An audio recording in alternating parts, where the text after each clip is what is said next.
Кроваттар жөнүндө айтып берейин да. Кроваттар жөнүндө прикол бар да. Мындай болду да.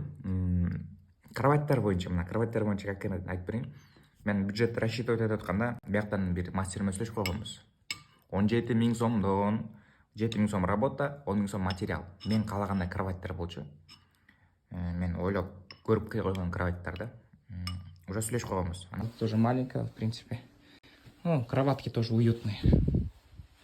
Здесь шторки у нас, чтобы чувствовать атмосферу. Ой, тоже нормально, да?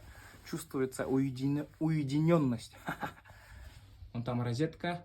Мастер трубканы кое баштады. Анан, короче, башка мастер иштей албайбыз деген көрсө ооруп каптыр. Анын аяк-канын көтүп что-то не вариант деп башка мастер иштеп баштадык. Мен ойлогондон жыгач менен фанерадан жасабай турган болголук, себестоимость кымбат болуп кете турган болду. ЛДСП бирок корпус ЛДСП бирок ичинде болсо темир каркастан жасай турган болдук да. Вот. Себестоимость азыр 17 000ден көбөт.